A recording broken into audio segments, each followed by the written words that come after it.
Hey guys, welcome back to my channel. In this video, I'll be reviewing and swatching the Morphe 9G So GORG eyeshadow palette.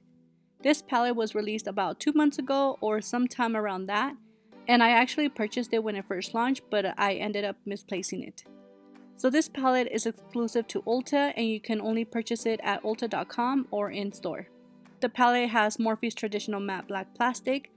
The palette has a good quality mirror and the eyeshadows have their names printed under each eyeshadow. The palette retails for $12 and you're able to use coupons since Morphe isn't a prestige brand. So out of the 12 eyeshadows, 3 are mattes and 6 are shimmers. The 3 mattes in the palette were very soft and pigmented.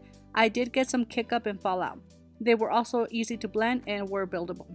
For the shimmers, out of the 6, 2 felt a bit more dry and those were Catwalk and Prim. To get more pigment from those, I had to scratch the eyeshadow with a dense brush and then apply it with a wet brush. Once I did this, these and the rest of the shimmers were very pigmented. So overall, if this is a color story that you like, I definitely recommend it, especially since you can get this palette for about $8.50 when Ulta has the $3.50 coupons. So I hope this video was helpful. Let me know what you think about this palette. Please don't forget to give me a like and subscribe, and I'll see you guys very soon on my next video. Thank you guys so much for watching.